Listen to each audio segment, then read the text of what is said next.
Welcome to Filmmaker Talks. My name is Monique Guggino, co-founder of Guggino Productions, and today we're talking about writing. Make sure to subscribe and click the little bell down below so you can stay up to date on future episodes.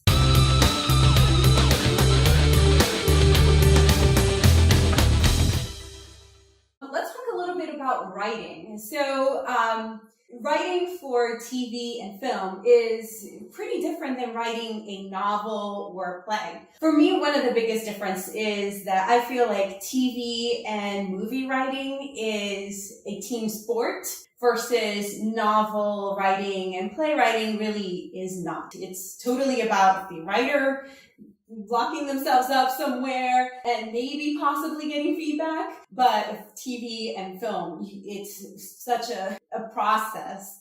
I always say when people don't like getting feedback for TV and film and things that we write, I'm like, well, maybe you should consider a novel where really that is 100% your decision. You own that content. So what do you think some of the differences are between writing for TV and film versus plays and other things like that? So being someone who doesn't write, I can see it from the side of like a producer or a director, where the biggest issue for me is, one, trying to get them to understand not everything has to be like 5,000 words of dialogue, because in a book, you kind of have to explain things, but there's a lot of things with the actor and the director, and I know some people try to pare it down, but it's like, come on, can't we just spin it like regular people would do? And I get why for them, if you're writing a novel, it's much different. You want to explain all that. You want all those descriptives, whereas in a movie or a film, you get it's like a bunch of different pieces that pull a different part of it. The other thing is, in a book, you can write whatever you want.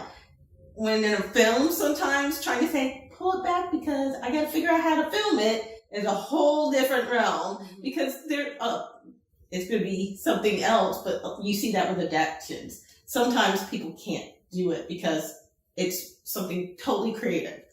But that's how I feel about it usually. Show, don't tell. Yes. Right?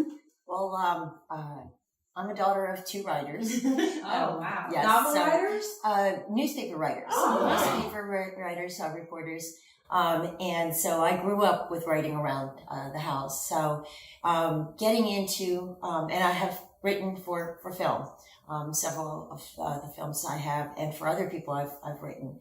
And writing films is very difficult because the writer almost feels that they're being pulled back and I can't say more.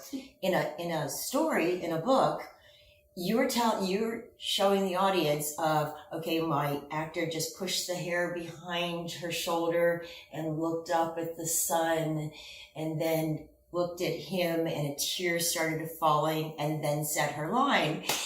But you can't write that in movies. Now your movies, you have to trust the director to go ahead and see that vision of what you were trying to write. If you understand that. It gets very frustrating in film, trying to do that special moment. But to have it in books. Yeah, I think it kind of depends what the audience wants to like get out of it, because you can get more out of some mediums than you can, I guess from others. Like for instance, books can be as long as you want them to, because you can put the book down when you get tired of it. You can't make a movie that's like 5 hours long because nobody's gonna sit through Batman versus Superman. And I love the extended version. See, that's another discussion. That's Snyder has his own conversation, really. We can talk about that and like Sucker Punch and what's going on there, but in any case, like I think, like you said, film writing is much more collaborative in the sense that you, the writer, you're not writing your story, you're writing a blueprint for the director. Like I feel like film is much more of a director's medium. They're the ones they're like midwife in the thing, they're shepherding it from conception all the way to the Cineplex. TV writing is different. The writers do have more control, but you're in a writer's room and you do have to do the practicalities of television. Like you have to divide it into different acts that are X minutes long, because we also have to do commercials and things like that. So it all depends on what you want to get out of it, I guess. And I didn't really talk about plays, but plays are so much about their dialogue and the actors. Because that's all the audience really has to go on. I mean, you have set pieces and you have costumes, but at the end of the day, you're watching two people talk to each other. So if your dialogue is not good, people are going to get bored.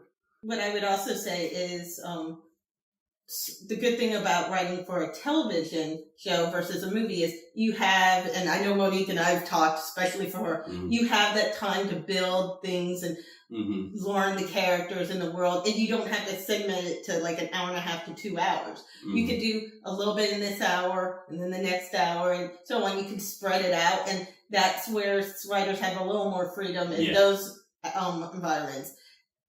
You get longer character explorations. Yes. You can have like one big arc, multiple arcs. You can have different characters do different things, especially with like streaming and serialization. It's less episodic. So now you can just cut it off and they have to come back next week or they have to keep watching the show. So it's and one other thing is movie writing. Sometimes you're literally changing the script on set. And you see some of the behind the scenes on the big ones. They're over there and they're writing and then run it to a photocopy machine and photocopies it off and hand it out, and this is what we're doing after lunch. And then the director and actor just change it right then. All that work is useless. Thank you, everybody. And see you all next week.